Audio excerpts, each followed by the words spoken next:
afternoon, everyone. Shalom, I'm David Mencer, spokesman for the National Public Diplomacy Directorate in the Prime Minister's Office. It's Monday, June 9th, day 612 since the October 7th atrocities. Please put your questions in the chat. I've just got a quick update for you. Please remember to put your name and your news outlet, and after a few points, I will take your questions. Firstly, it is my sad and unenviable duty to inform you of the tragic fallen amongst Israel's armed forces.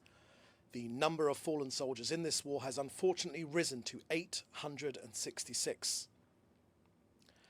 Master Sergeant in the reserves, Alon Farkas, was 27 years old and from Kabri in Israel's north.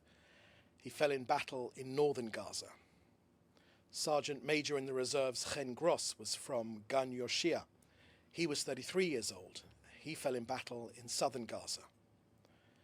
Staff Sergeant Yoav Ravel was aged just 19 years old and was from Sde Valborg. He fell in battle in southern Gaza. Sergeant First Class Tom Rothstein was aged 23 and from Ramat Gan. He too fell in battle in southern Gaza. And Staff Sergeant Uri Yonatan Cohen was just 20 years old. He was from Neve Yarak, and he too fell in battle in southern Gaza. The Prime Minister described this tragic news of these fallen soldiers as extremely sad and terribly difficult. On behalf of all citizens of Israel, the Prime Minister sent heartfelt condolences to the families of our heroic fighters who fell in Gaza in the campaign to defeat Hamas and return all of our hostages. All of these 5 warriors gave their lives for the safety of this entire country. And so the entire people of Israel embraced their dear families in their heavy mourning. May the memory of our heroes be blessed and cherished in the hearts of the nation.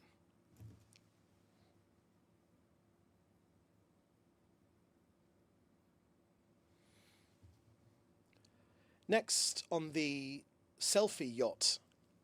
As you will no doubt have seen, last night Israel took control of the selfie yacht.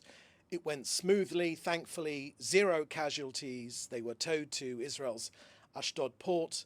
We made sure they had plenty to eat and drink. And of course, they'll be returned home to their countries as soon as possible. On the subject of aid in particular, the selfie yacht had a really meagre cargo, much less than even a truck's worth of aid. But of course, it will be sent into Gaza. For some context, as a comparison, in the last 2 weeks alone, Israel has facilitated more than 1,200 trucks. 1,200 trucks laden with aid to enter Gaza. The very latest figures from Gaza, from the Gaza Humanitarian Foundation, are that close to 11 million meals, that is 11 million meals, have been delivered directly to Gazans, getting it out of the hands of Hamas. And to those that really do wish to get real aid to Gaza, there are, of course, proper channels. There are organized channels. And to poor Greta, we say, who's really funding Gaza? Who's really feeding Gaza? And who's really feeding their own ego? Next, let me give you an update on Israel's counter-terror mission in Gaza. The IDF is striking Hamas targets and other terror organizations as part of Operation Gideon's Chariots. Hundreds of terrorists have been eliminated. There have been precise strikes on weapons warehouses, tunnel shafts, on sniper nests, on anti-tank positions and terror infrastructure, both above and below ground. I want to again reiterate that the identity of Mohammed Sinwar, head of Hamas's military wing, has been confirmed. He was one of the architects of the October 7th massacre. Where was he hiding? In Hamas's underground command center. And where was that? It was directly beneath the European hospital in Khan Yunis, a hospital which is paid for by the European Union. Israel's got a very clear strategic message here. Israel will pursue every terrorist leader until justice is done. Hamas routinely violate international law. They've embedded weapons and terrorist fighters inside schools, inside hospitals, inside mosques. It uses their own people as human shields. Israel, by contrast, takes extraordinary measures to minimize harm to civilians, including the evacuation efforts from active combat zones. Now, this war will end when our objectives are met. That is the return of all of our hostages, alive or killed. 200 hostages have now been returned or rescued from Gaza. 148, thankfully, alive, but sadly 52 killed by their terrorist captors. But 55 hostages, living and deceased, who were brutally abducted by the Hamas terrorist organization are still being held captive for 612 days now. So the destruction of Hamas's military and governing capabilities, the eradication of the terrorist threat from Gaza remain Israel's objectives, together with bringing our hostages home to end this war. Okay, that's the end of our briefing here today. Please put your questions now in the chat, together with your name and your news outlet, and we'll answer some of your questions. Remember, please put them in the chat of this Zoom, together with your name and news outlet. Okay, first question here I can see is from CNN. And CNN asking Nadim Ibrahim from CNN International, saying that you're saying that Israeli media is reporting that the prison services are preparing to receive the Madeleine activists and has prepared separate cells for them at the Givon prison in Ramla. Is there any truth to this? Where will activists be held until they are deported to their own countries? Thank you for that question, Nadine. I've already made clear in my briefing today that they will be returned to their own countries very, very short time.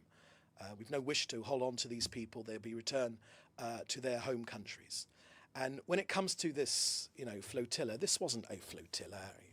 It was a selfie yacht. Let's be blunt about it. This wasn't humanitarian aid. It's an Instagram activism. There was just one yacht. There were a couple of crates, of course, a camera crew. Less than a single truckload of real aid was on board. Meanwhile, Israel has delivered over 1,200 truckloads in the last 2 weeks. So who's really feeding Gaza and who's really feeding their own ego? Greta was not bringing aid, she was bringing herself. And she's not here for Gaza, let's be blunt about it. She's here for Greta. Poor Greta. She's been alienated. She's alienated half of the world with this crying wolf, and now she's looking for her next bandwagon. This was a PR stunt, sailing under the flag of moral vanity. Here in the office we call it the TikTok yacht, but we won't allow a dangerous precedent to dock at our shores. Letting this selfie yacht dock in Gaza would open the floodgates for Iran-backed terror, for extremists worldwide, and for every pseudo-activist chasing headlines. Israel has a lawful blockade because it protects not just Israel, but the whole free world from the Hamas terrorist organization and their Iranian sponsors. Okay, next question.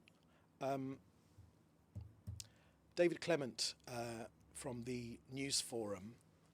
What is the government's response to Greta's claim that she was abducted by the IDF? Thank you for that question, David. Greta released a video saying that she had been kidnapped. I think this brings a new definition to the word chutzpah. In more than 20 months, Greta has not found one single moment to call on the release of our hostages. Not one single moment. And she has the chutzpah to say that she has been kidnapped. Greta will be released, returned back to her own country very, very shortly, with the firm message that, this isn't a music festival, this isn't Glastonbury or Coachella.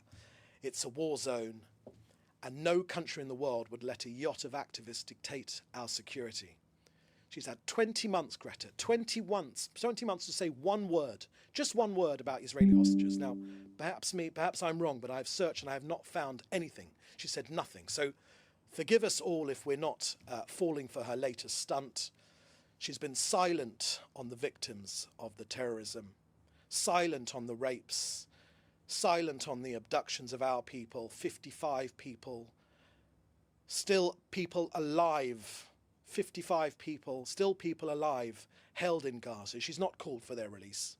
So her sympathy for the terrorists, while she says that she's been kidnapped, she's on the wrong yacht and it's heading the wrong way. Okay, next question, please. Okay, that seems to be the last question. Let's just one more check. Okay, that's the last question we've had today. Thank you for joining us. We'll have another briefing again shortly. In the meantime, you can contact us for any other information or for interviews indeed. Thank you for joining us, and we'll see you next time. Thank you. Bye-bye.